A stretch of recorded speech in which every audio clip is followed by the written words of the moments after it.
You have to take risks wherever, in whichever profession you are in. You have to take risks, only then you'll have higher rewards than average achievers.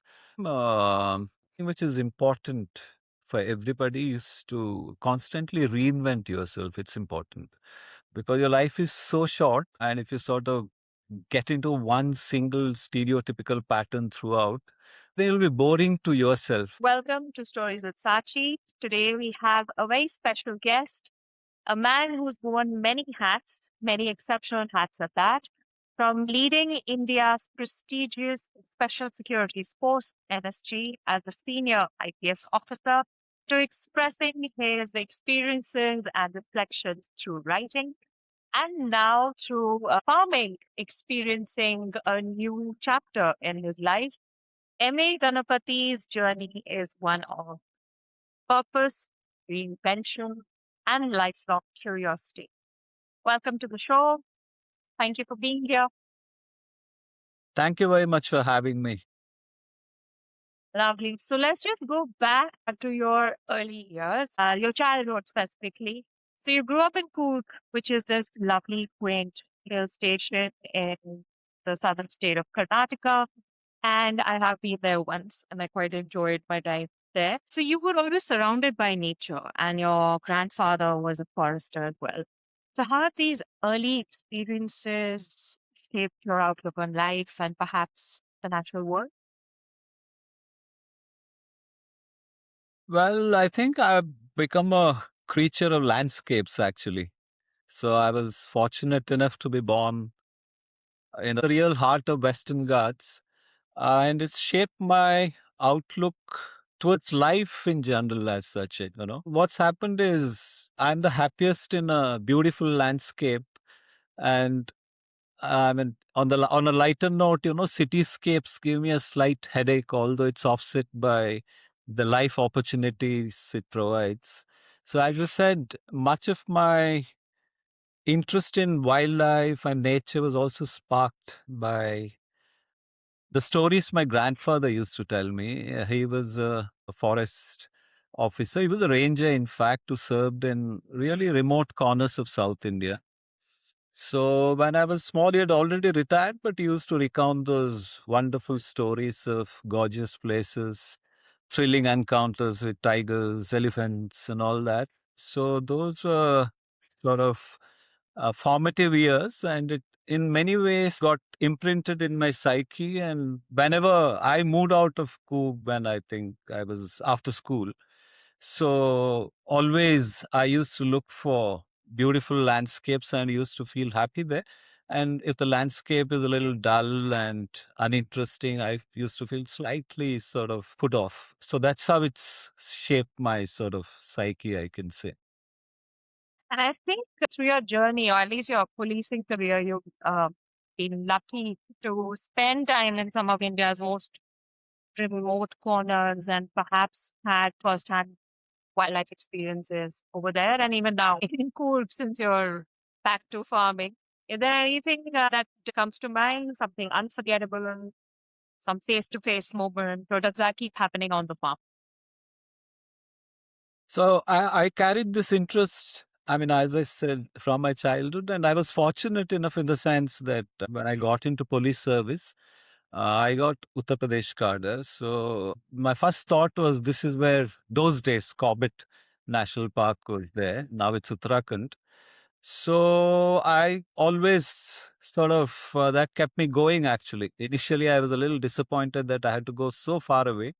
Then, since I had read a lot of books, all the books by Jim Corbett, I felt a sort of sense, you can say, anticipation. So, although I've had many encounters as such with wildlife, but my very first tiger actually I saw it in Corbett Park. So that was really, something out of the world in the sense that all your people who have seen tigers in the zoo, it's so different to see it in the wild, in raw nature. And it was a magnificent male tiger, which I saw for the first time on an elephant back. So, although it was not very eventful, but the sheer grandeur of the animal was totally unbelievable. Seeing it in wild circumstances on the banks of Ramganga River. So Corbett is one of the greatest landscapes on earth. So to see a tiger for the very first time on a very first visit was really wonderful. Then I can say that, a very unexpected event which happened when I was in NSG in Manesa. I was walking and I saw a leopard bounding away gracefully. So, leopard on foot is really a thrilling experience. And for not a very regular wildlifer, I mean, some people may get scared, but I realize that the animals are more scared of humans in that sense. So the ultimate result is that, I loved lush landscapes, forests, wildlife, nature, etc. So I had this exposure of going to so many wonderful places because of my profession. So I thought I should give something back to nature. So when I was in NSG, so we made a plan to rewild the Aravallis. The Aravallis, as you know, is overgrown with invasive species called Prosopis juliflora, Vilaiki kika. So that's a monoculture which has got no real ecological benefits. So we took up nearly 600 acres of Aravallis and we wilded them with local species. And subsequently, even my successors have looked after it, and it's a beautiful landscape now. But unfortunately, public have no access to it. But I'm sure it serves a good ecological purpose for residents of Gurgaon and surrounding areas. I think that's a very important initiative you took on because, well, I live in Gurgaon as well, and there are lots of conversations generally about how our forest cover is deteriorating, and of course, the Aravali biodiversity around Gurgaon also has been depleted, and how important it is to protect it. So I think that's something brilliant that you've left behind, and I hope it can be carried on further as well. And I think this would be a good time to pivot from planting those indigenous species from the Aravali to now planting species from all over India, I believe, at your farm at Coorg. So tell us about that switch. How did that happen from being a top cop to now being a farmer? And just for your info, I also come from a farming background. My father's side of the family has the farms in Rajasthan since many, many years. So, that's another area I find some common ground with you. So farming is also in my genes actually. Most people in Coorg cultivate coffee, pepper, and in the olden days it used to be rice. So actually, I think most people are nostalgic about their childhood, especially if they moved from the place of their birth. They sort of yearn to go back to those days when, things were simple and people were kind and that kind of a scene. So after I retired, we had a lot of vacant patches of land. So I made a plan that I would plant every inch of this land with something or the other. So in the process, I took up cultivation of what is typical to that part of the world, which is coffee and also pepper, and something new was areca. And also I did a bit of avocado and all that, which are the new fancy things which apparently gives better returns. But in the process, I realized that if you get into an area without, full knowledge, so it's a challenge. So you have to search your way through. So after grappling initially, I got the hang of it.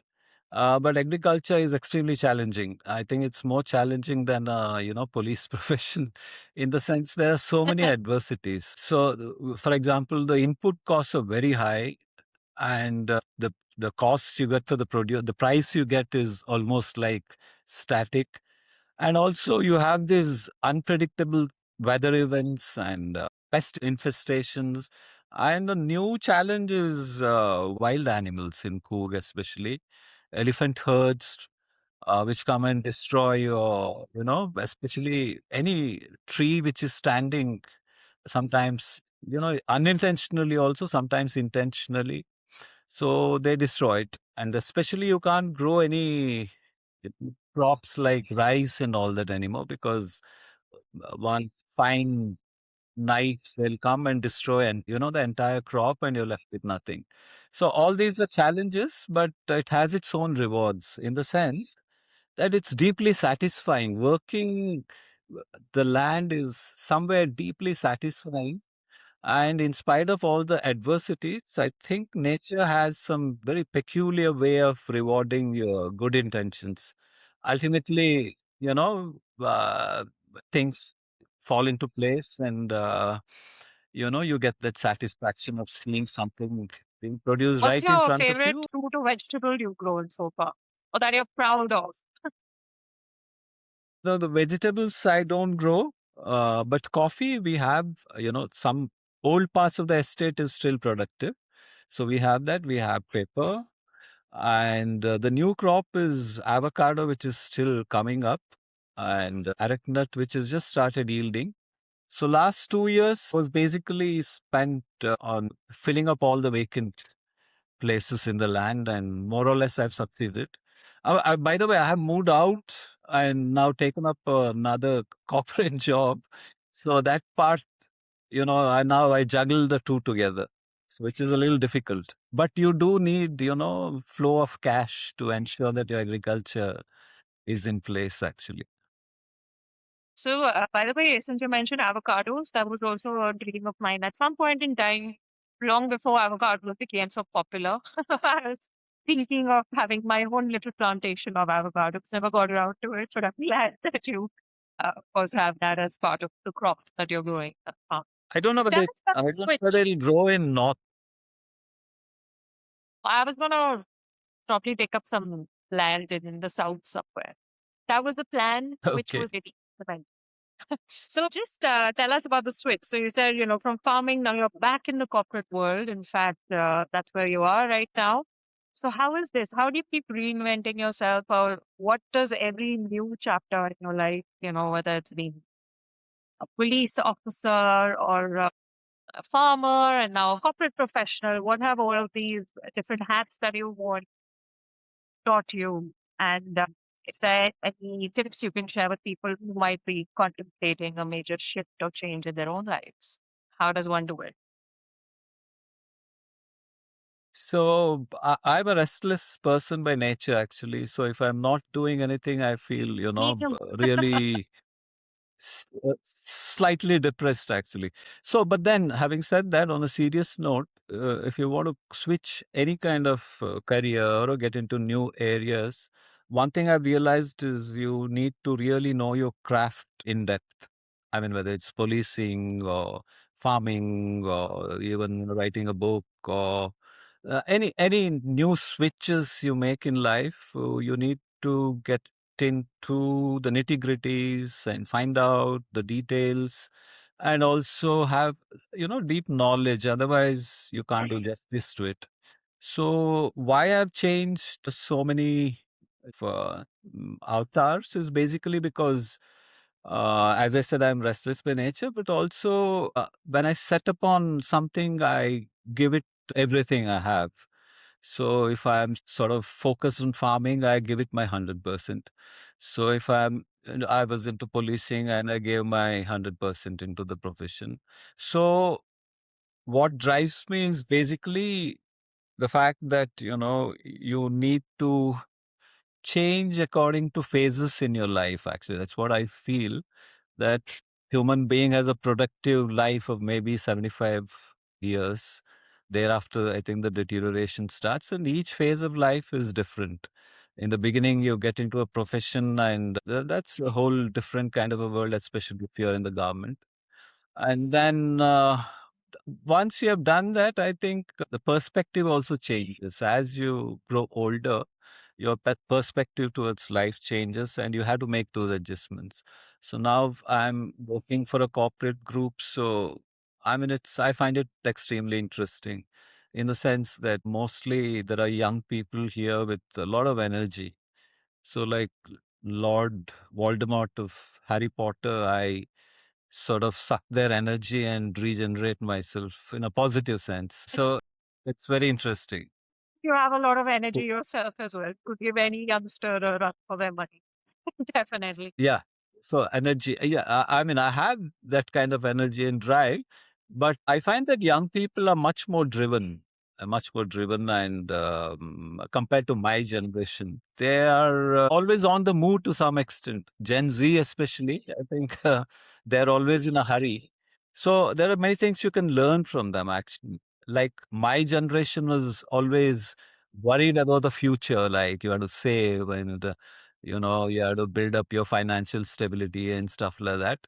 Whereas the younger generation is so risk taking. They're not bothered about tomorrow. They are happy in their current state of mind or current state of affair. They're quite happy that way. So that's one thing I also learned from them, that, you shouldn't worry too much about the future, but be always in the present. Nice. So live in the moment, basically. That's interesting to hear. You're also learning from Gen Z, of course.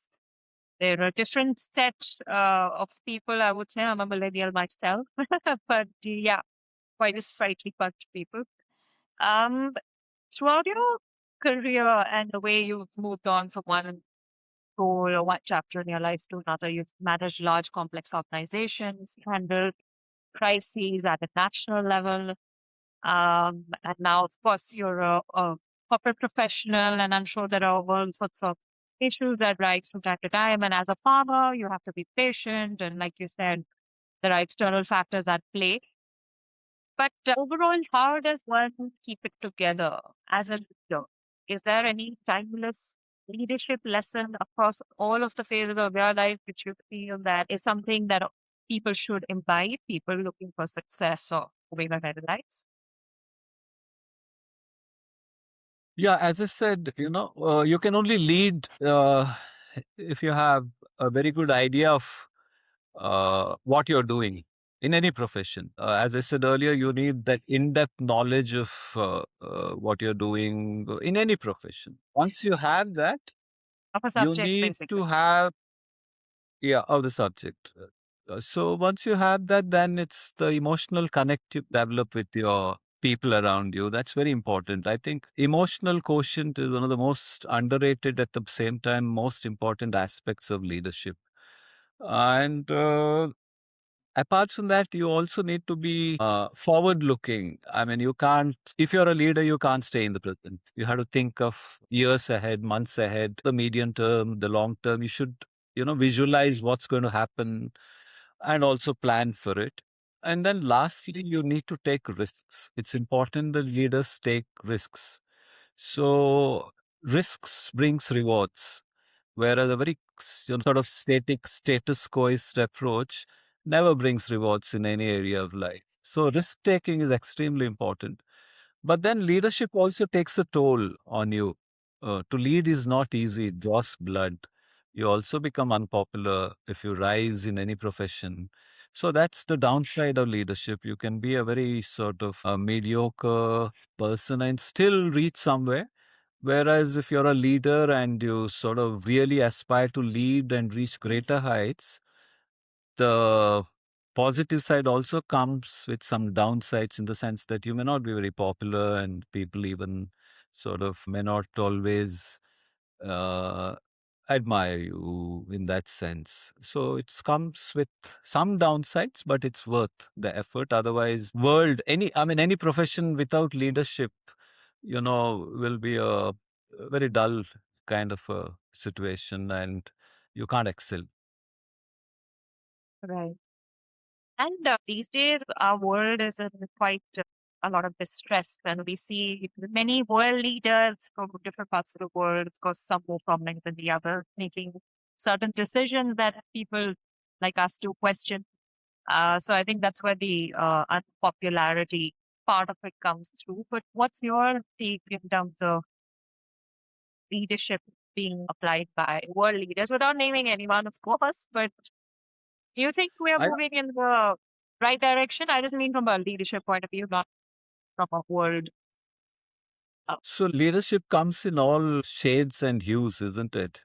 You have good leaders, bad leaders. There can't be indifferent leaders. So, for example, even in a underworld or criminal network, also you need leadership to lead a sort of syndicate or a mafia. So, leadership is not a concept where it's always positive. So, and there are many shortcuts to leadership also. Gullible people can be misled to some extent by clever manipulation of communication. All that is, I mean, if you read, uh, do you read Hariri? He has come up with such wonderful works where it dissects how even, communication plays such an important role in leadership, and how communication can also obfuscate bad intentions sometimes. So you have all kinds of leaders. I don't want to comment on any particular action of any leader, but leadership is an area which is sort of, you can do a world of good, and at the same time it also needs leadership to do a world of bad, or even to run a mafia or a syndicate, you still need leadership. So hopefully, I think as a planet which is sort of already in much distress, we need more and more leaders with good intentions to lead us. I agree. I think that's definitely very well put because we do need more good in the world. And let's see how it goes further. Now we'll just shift gears a little bit and talk about your writing. So, your creativity. When did that creative spark hit you? When did you start writing? And in what form? Before you wrote your book, of course, which we're going to talk about. I do have a copy right here, Whispers in the Shadows. Thank you. Thank you for reading my book. Writing was a sort of passion for me always. So uh, it sort of got honed on official files at some point of time. I used to write rather flowery kind of notes on official files because I had no other Hopefully, people outlet. understand it. Yeah, sometimes they did. Sometimes they thought it was a little sort of over the top, but Okay. but I always had this urge because I used to read books right from a very young age. That was my main sort of passion, reading books, especially classics in any language. I mean, English, of course, and also even Kannada literature had a lot of wonderful writers. So I used to read books, so that passion got converted to writing. And then I used to write some articles for professional magazines on sort of policing and stuff like that. Then I slowly graduated to writing about nature and stuff. So finally, I thought I should do a book also. Or I thought I should do many books, but then after writing one, it sort of dawned on me that it's not easy to get a publisher, number one. And it's not so easy to write also in a very prolific manner as some people do. It's hard work. So coming back to my book, as you said, it's called Whispers in the Shadows. So it chronicles the life of a fictional police officer named Avinash. So the sum and substance of the book is that he investigates many crimes, and sometimes or most of the time he fails, and then there is a sort of a supernatural intervention and the victims get justice. So, by the way, tend to stay away from horror when it comes to films and books. But of course, I read yours and I was hooked. So for anyone who's into horror genre or paranormal, I would highly recommend it. The chapter on A Shriek in the Woods really stayed with me. Now, I've read this a long, long time ago, and I tend to have a very vivid imagination. So you go to all these hill stations which have all these spooky stories. So I'm from Chandigarh, and the closest hill station is Kasali, and that was also a British cantonment. So you hear all of these stories when you're in the forest out for a walk, etc. So I just want to understand, for somebody like you who's had a long policing career where you've probably dealt with a lot of evidence, facts, logic, where did this come in? Because this doesn't really follow logic so much. So what was it that drew you into this? So, the stories are partly true in the sense most of them, the crimes should have actually happened in some of those cases. But the endings are a little different because you have to sort of camouflage the identity of the victims or the perpetrators, etc. It's not exactly horror. You can say there is a paranormal ending to the events. So that's basically my writer's license. And why paranormal? Because I was always curious about this phenomena. As I told you, my grandfather used to tell me many stories of odd events which he had encountered in his career as a forest officer. So he was almost a borderline atheist. I mean, he never believed in any superstition and stuff like that. But some of the stories he told me struck me as rather unusual and odd. So, and also, if you come from a place like Coorg or any hill station or a small town, you have a lot of stories about odd happenings in certain places and stuff like that. For example, you talked about shrieks in the wood.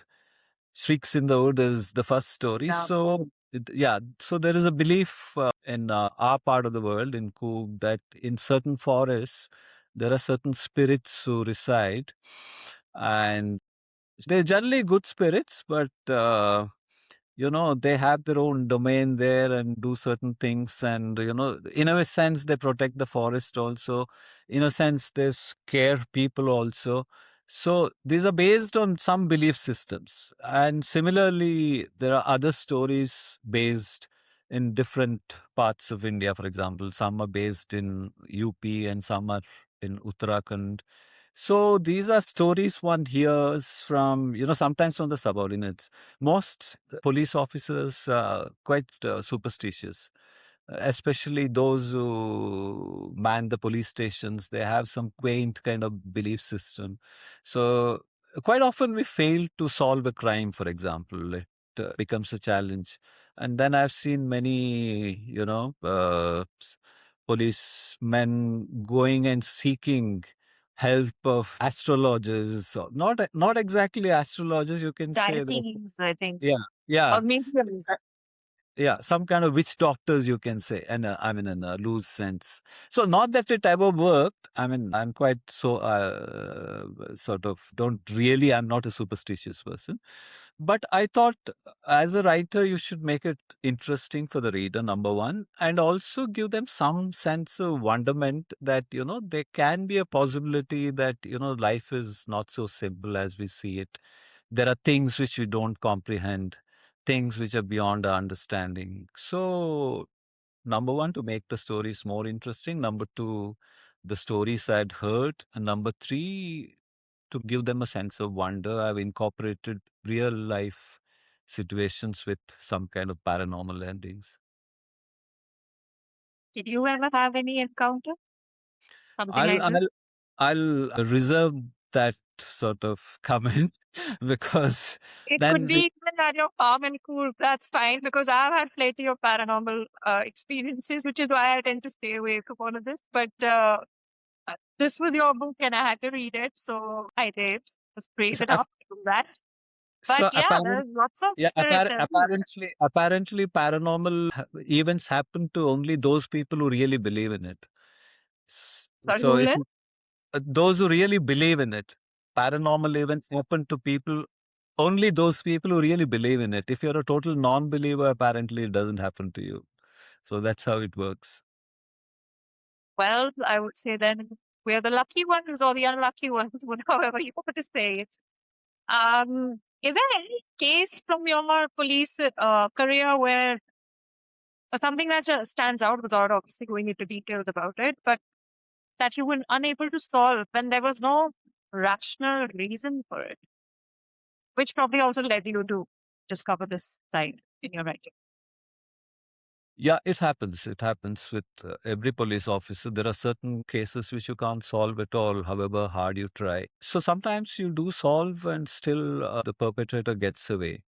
Maybe because of some loopholes in the system, loopholes in the legal sort of framework, etc. So that's where, in my stories, some of the stories, paranormal intervention takes place. So, in a sense, it's a reflection of my own failures. I mean, although Avinash is not me in total sense, but it also reflects a side of me where, you know, quite often it happens with anybody that you fail to solve a case and it sort of really pricks your conscience. You try very hard. Or sometimes you even sort of crack a case, but still the perpetrator gets away. So to sort of put all that together in a story form, some of those stories, it's a reflection of that, actually. Mm. What's your take? Are some people just looking when they don't find answers to something that might happen to them or their loved ones? Do you think they just tend to go this way because there's no closure? For lack of a closure, they try to think that there might be something beyond the obvious that might be at play. Yeah, I think so. I think so. Ultimately, when, things which you can't comprehend. For example, quite often, even as police officers, sometimes you're taken aback by the sheer brutality of the crime, for example. I mean, it really sort of hits you. I mean, the common people, of course, are not so inured to it. But even as a police officer, sometimes you experience things which are really terrible. And then you tend to philosophize that, it's destiny, the person's destiny, or especially when crimes happen with small children, that's particularly, it shakes your belief system, your conscience, and also your sort of how can the world be so cruel, that kind of a situation that happens to everybody in different aspects of life. So that's when you go back and try to make sense of it and fall back on supernatural or god or whatever entity you believe in. I think that's natural for most people. So that's how it works. Right. And sir, you led one of India's most prestigious jobs or have been a top corporate. Of course, you've been in leadership positions beyond that as well as you are right now. But how do you remain so grounded and humble? Because that's a quality which I feel many leaders need to imbibe. So, what can they learn from you, anyone aspiring to be a leader who is talking one thing? So why do I stay grounded? I think mainly because I'm sort of content with myself. I don't seek validation from anybody, so I don't have to pretend to be anything else. Also, I understand, the idea of mortality is very sort of real for everybody. So once you understand that, I think you stay grounded. And also, I sort of follow some, for example, Carl Sagan, the physicist. So he's a sort of hero of mine, although I have very little acquaintance with physics and astronomy. But I always follow him, and one statement which he makes in his videos always stands out that, our planet is just a pale blue dot in the universe. It's so insignificant. And when the planet itself is so insignificant in the cosmic scheme of things, the inhabitants in that planet also have very sort of limited, you can say, bandwidth in the universe. So once you realize that, and the idea that you are just a mere mortal and you are here for a short time, I think much of your ego sort of dissipates. And then you stay grounded. Although I think in this country, it's considered a sign of weakness. I think if you stay grounded, people sometimes don't take you very seriously.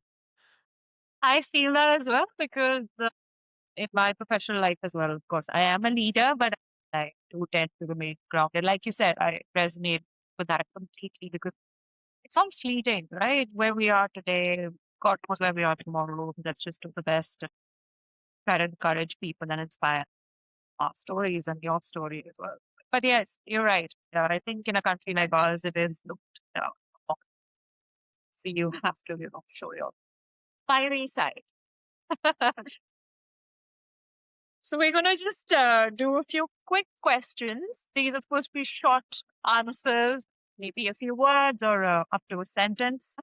Sure, sure. All right. So after everything you've seen in life, what still scares you? Nothing really scares me as such, but I mean, a metaphysical thing doesn't scare me. But yeah, if you really want to know what scares me is I may wake up one fine morning and stop smiling at simple pleasures of life. That I'll become very disgruntled and negative and grumpy. So that maybe scares me a little bit, that you wake up and then you don't even appreciate small, simple, happy things in life. Who has influenced your thinking process? See, not any single book. As I said, I read all kinds of books, but if you really Maybe want to two, know, three of them, whatever yeah. comes to it. So I always liked uh, Charles Dickens. His works have inspired me. Great Expectations, David Copperfield, especially. If you really want to know the books which stand out, they are the ones.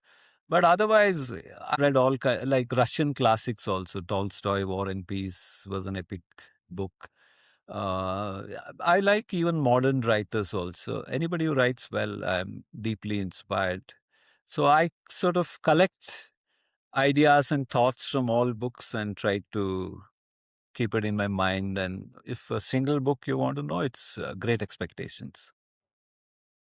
And have any of these books or these writers inspired you to write a certain way, or is there something you've taken away from them which you inculcate in your writing or in your book? No, you can say I've copied Ruskin Bond badly. I think we all tend to copy Ruskin Bond. I really adore him as well. I haven't had a chance to meet him, but it's brilliant that he has given you a little note I on the really, cover of your book. I sort of extorted it out of him in the sense that I was Uttarakhand cadre, so I Yeah. requested him for a forward for the book, but he said, that will be really asking for too much. So I'll give you something called, he called it a reference or something. So that was a reference. So he was very kind enough. So I sent him a copy of my book. I don't know whether he bothered to read it, but definitely the style is partly Ruskin Bond and partly there was a Shikar writer called Kenneth Anderson. I don't think many people in the North would have read him. He was a South based Shikar writer, Kenneth Anderson. So I've copied his style. I mean, in the sense, some of the ideas and some of the settings. So these two are the sort of uh, people on whom I modeled some of my stories. Right. Really go towards the leadership side again. What habits do high achievers consistently have that average performers do not, according to you? Risk taking, as I said earlier, you have to take risks wherever, in whichever profession you are in. You have to take risks, only then you'll have higher rewards than average achievers. But risk taking comes with many flip sides, as I said. But at the same time, thing which is important for everybody is to constantly reinvent yourself. It's important because your life is so short, and if you sort of get into one single stereotypical pattern throughout, I think it'll be boring to yourself. I mean, you'll be bored of yourself. So you need to have that constant urge to look for new things and take risks. And why risk is very important is people mostly will discourage you. For example, tomorrow, if you want to change profession, people say, oh, don't. I mean, nobody will encourage risk taking. That's a human tendency. Once anybody gets into a comfort zone, one would like to continue in that. That's human tendency. So to be a high achiever, I think you have to take risks and believe in yourself. Well, how to weigh your risk? Because sometimes you don't know, is it very, very risky or is it medium risky? So how does one weigh the scales? Do you ask someone, a confidant or someone? So ultimately, you have to define it yourself. It's your, not gut feeling. It should be thought out properly, but it's entirely up to you how you weigh it and how you upscale it or downscale it.